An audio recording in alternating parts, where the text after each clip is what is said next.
салому дуруд ба кулли тамошобинони азиз. Номи ман Ситора аз канали Мама Блогер Таҷичка. Ба барномаи мо хуш омадед. имрӯз ман мехоҳам як-ду саволи худро ба канали Маладая Мама Таҷичка диҳам. дар ин ҷо дар дафтар навистам. Ман саволаямро ҳозир ман мехонам.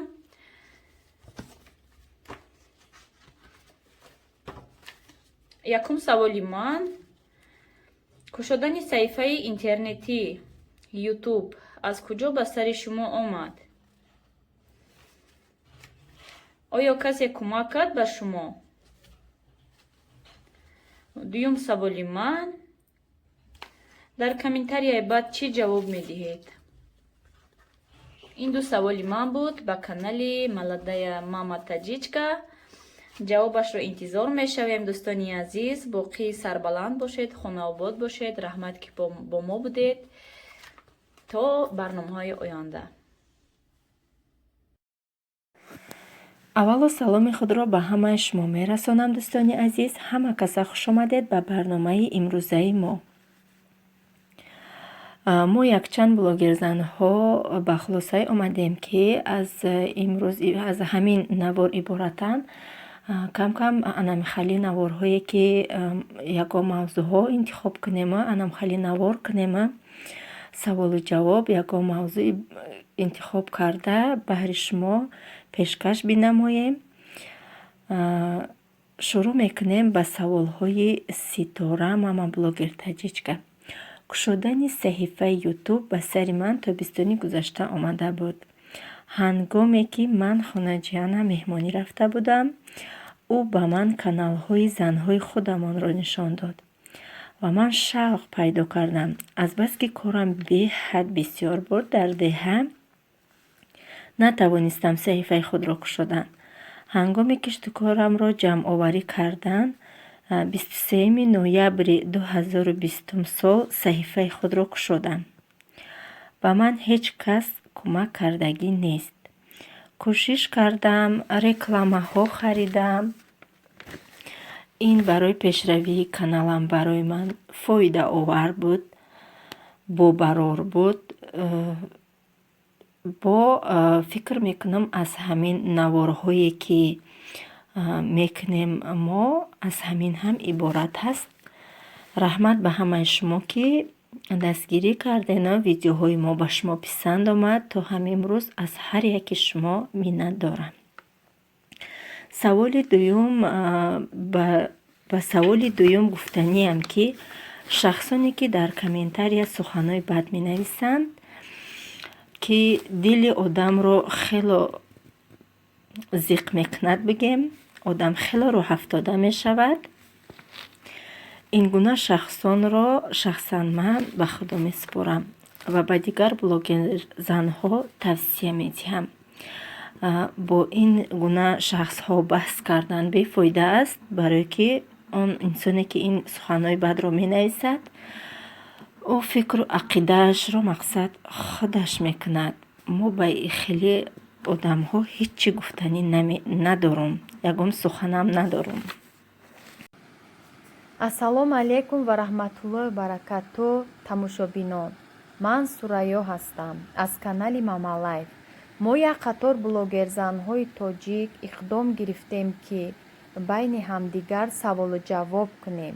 саволҳои ман ба канали Маладая Мама Таҷичка чунин аст: якум, хушбахтии оиларо дар чӣ мебинед? дуюм, агар махфӣ набошад, идеали шумо дар соҳаи блогерӣ ба кӣ буд? сеюм, кадом мактаби миёнаро хатм кардаед? ҷавоби саволҳоро аз канали Маладая Мама Таҷичка интизор мешавем. ин буд барномаи аввалини мо. баҳри шумо тамошои хушу гуворо таманно дорам. дар паноҳи Аллоҳ бошем.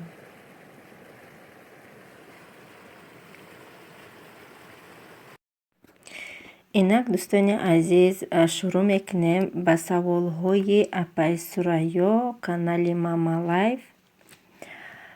хушбахтии оиларо ман дар як дигарфаҳмии зану шавҳар мебинам. пеш аз ҳама, баъдан фарзандони солим. фикр мекунам ки дар байни зану шавҳар якдигар фаҳмӣ шавад. Мақсади ман қарсак аз ду ҷониб бошад. Мақсад дар исломи мо дар шариати мо исломи мо ҳурмати зан ҳам роли муҳима бозӣ мекунад. марде ки мақсад занро зан гуфта ҳурмат кунад, занро модари фарзандонаш бар ин ҳурмат кунад, фикр мекунам ягон зан рад намекунад. мақсад агар ҳами ба гуфти ман 1% аз тарафи мард ҳурмат боша, аз тарафи зан ба 100 дараҷа ҳурмат боло мехезам. ман худам ҳамеша инсоне ҳастам ки як одам маро камакак ҳурмат кунам, ман ура даҳвайной бигем беҳу боло ҳурматаш мекунам, дӯсташ медорам. хушбахтиро дар анамиқа чиз мебинам. якдигар фаҳмӣ, тарбияи мақсад фарзандони соқу солим бо ҳам хушбахтона зиндагӣ кардана, бо суханои якдигар гӯш андохтан. идеали ман дар соҳаи блогерӣ дар ҳамаи блогерзанҳо аст. ба ман ҳамаи саҳифаҳои занҳои тоҷик писанд аст. якеаш аз дигариаш шавқовар аст. мавзӯи ияш аз мавзӯи ияш мақсад бо беҳу боло аст. ба ман ҳамааш маъқул аст. дар вақтҳои холигӣ ҳамаи блогерзанҳоро даромада тамошо мекунам. ба ҳамаи блогерзанҳо пешравии каналшона орзумандам. худованд ҳамаашон ба муроду мақсадҳошон бирасанд. ман дар мактаби 51 шаҳри Душанбе таҳсил кардагӣ ҳастам. 8 сол дар оҷа таҳсил кардагиам. баъдан ба Ҳисор кӯчидем. дар синфи 8 ба Ҳисор кӯчидем. дар мактаби 5 ноҳияи ба номи Мирзо Турсунзода таҳсил кардагим. 1 соли дигар ба ҳамин тамом. ман мактаби миёнаро бо баҳои хубу аъло хатм кардагиам.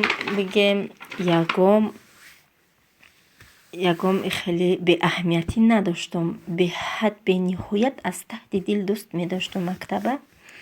мехостам ки ягом ҷо дохил шавам. беҳад орзуҳом бисёр буд. мутаассифона аз тарафи хона иҷозат надоданд.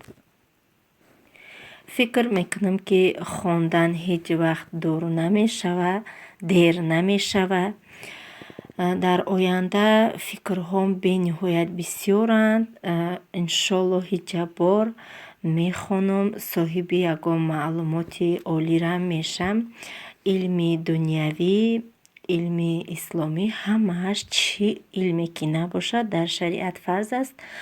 на вобаста аз зан, на вобаста аз мард, бояд ки мақсад ҳама саводи олӣ дошта бошад. як рӯз не як рӯз дар зиндагӣ дастгирӣ мекунад илм. фикр мекунам ки ҷавоби пурра додам. салом алейкум дӯстони азиз. Дилафрӯз ҳастам аз канали Дили Атиҷӣ. 4 канали влогви саволу ҷавоб мекунем. имрӯза саволҳои мо баҳри канали Маладаи Мама Тажичка дода мешавад. якум саволи ман: дар оянда чӣ орзуҳо дорем баҳри фарзандонатон? дуюм саволи ман чунин аст: ягон орзуе кардаен то ҳол амалӣ нашуда бошад? сеюм саволи ман чунин аст: шумо айни ҳол дар Москва зиндагӣ доред. дар оянда дар Тоҷикистон зиндагӣ карданро доред ё ин ки як умр ҳамин ҷо мемонед? ҳамеша саломату сарбаланд бошед. ҷавобҳоро аз канали Маладая Мама Тажичка интизор мешем. боқӣ дар паноҳи худо бошед дӯстони азиз то видеои оянда. инак шурӯъ мекунем ба саволҳои дилафрӯз. дилатиҷӣ ҷавоб мегардонем. иншааллоҳ кӯшиш мекунем ки ҷавобҳои хуб барбигардонем. ояндаи фарзандо орзу дорам, ки аввал хушфеъл шаванд, баъд дар хизматгори дар роҳи ислом шаванд. Иншааллоҳ ки орзу дорам ҳамаша бихононам, ҳам илми дунявӣ, ҳам илми исломӣ. Бениҳоят дӯст медорам, ки фарзандои ботарбияву ботавфиқу боимону намозхон шаванд. Худованд бахти рӯзишон битиҳад, чӣ писар бошад, чӣ духтар бошад. Худованд ки бо тани сиҳат, умри дароз дар оянда орзуҳо барои фарзандҳо тамомшавӣ надорад. Бениҳоят орзуҳо бисёранд. Худованди карим моро ба ҳамаи орзуҳоямон бирасонад. На танҳо маро, кулли занҳое, ки дар бораи фарзандошон чӣ орзуе мекунанд. Худованди таоло дуо мекунем, ки ҳар як зан ба орзуш бирасад. орзу доштам, ки дар ягон ҷо дохил шавам. Рости гап, чӣ хеле ки камтар пеш гуфтам. Орзу доштам, ки дар ягон ҷо дохил шавам, маълумоти олӣ бигирам. Дар вақти таҳсил модарам беҳад ба ман кӯмакҳои бисёр кардагӣ буданд. Мақсад ба ғайр аз дарсҳои миёнагӣ бо ман ва иловагӣ модарам пул медоданд. Иловагӣ дарсҳои забони русӣ мегирифтам. Иловагӣ дарсҳои забони англисӣ мегирифтам. Беҳад модарамам орзу доштанд. Мутаассифона хай ҳамихе шид, ки бо сабабҳое, ки гуфта наметавонам, ҳамихе намонданд, ки мақсад ман ягон ҷо бихонам. Иншоаллоҳ, ки хондан ҳеҷ маҳал дер намешавад. Кӯшиш мекунем, ки бо ягон ҷо ҳам дохил шавем. Албатта дар оянда ба ватани меҳрубонам бармегардам, иншоаллоҳи ҷаббор. Ҳозираш, ки фарзандо дар ин ҷо таваллуд шудагияну обу ҳаво алиш кардем, дар у ҷо намешавад. Калонтар ки шуданд, иншоаллоҳ, ки бармегардем.